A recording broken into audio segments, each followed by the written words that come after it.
Halo, perkenalkan, saya Rizkyatul Maufiroh, mahasiswi semester 1 jurusan akuntansi dari kelas 1D dengan NIM 08040221126. Video ini dibuat untuk memenuhi ujian akhir semester mata kuliah pengantar bisnis. Analisis bisnis perusahaan PT Indofood CBP Sukses Makmur Tbk. Indofood atau ICBP didirikan oleh Sudono Salim pada tahun 1990, memiliki 15 pabrik di Indonesia dan sudah ekspor ke benua Asia, Australia, serta Eropa. Salah satu produk dari Indofood adalah Indomie, yang pernah ditetapkan sebagai ramen terenak versi Los Angeles Times pada tahun 2019.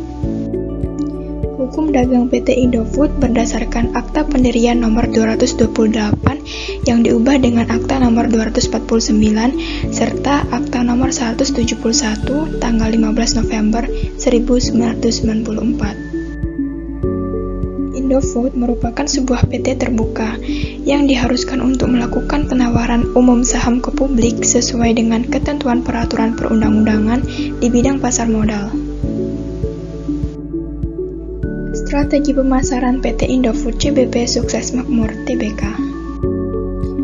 Karakteristik ICBP dalam melakukan kegiatan produksi bersifat mass production, yaitu jenis barang yang diproduksi relatif sedikit, tetapi dengan volume yang besar. Dalam menentukan harga mie instan, Indofood membidik dua target pasar, yaitu kalangan menengah ke atas dan kalangan menengah ke bawah. Untuk membidik target menengah ke atas, Indofood menggunakan Indomie sebagai produk yang digunakan, dengan memilih strategi harga di atas rata-rata pesaing. Sementara itu, untuk target menengah ke bawah, Indofood meluncurkan Supermie dan Sarimi, dengan harga yang sama dengan rata-rata pesaing.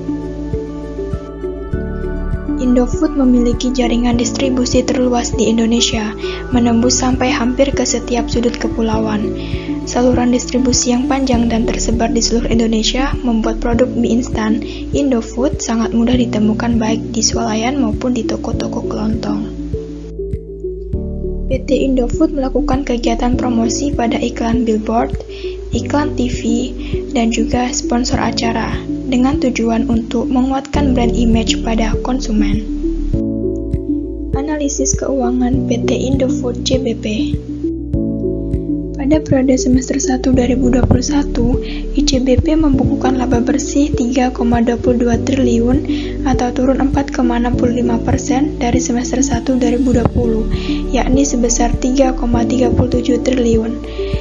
ICBP mampu menghasilkan laba bruto sebesar 10,43 triliun atau naik 25,23% dari 8,33 triliun. ICBP juga menghasilkan laba usaha sebesar 6,36 triliun dan margin laba usaha meningkat menjadi 22,6% dari 20,3%. Analisis SWOT PT Indofood CBP. Strength. Yang pertama, variasi produk cukup beragam yang mampu menarik konsumen. Yang kedua, selalu mengedepankan cita rasa Indonesia dalam setiap produknya. 3. Branding sudah melekat di tengah masyarakat. 4. Kegiatan promosi yang lengkap, yakni mencakup media cetak maupun elektronik. Weakness. Akibat dari banyaknya produk dari PT Indofood, mengakibatkan konsumen tidak dapat fokus pada satu produk saja. Dalam pembuatan produk masih menggunakan MSG di dalamnya. Produk relatif cukup mahal jika dibandingkan dengan kompetitor. Opportunities. Adanya komitmen pada PT Indofood dalam mengembangkan kualitas produknya, meningkatnya harga makanan pokok di dalam negeri, produk menjangkau semua segmen pasar, semakin bermunculan toko retail di Indonesia. Threat. Yang pertama, banyaknya pesaing pada semua segmen. Yang kedua, kesadaran masyarakat akan bahaya MSG. Dan yang ketiga, menurunnya daya beli masyarakat. Ada beberapa hal yang harus diperhatikan dalam strategi guna mengembangkan perusahaan PT Indofood.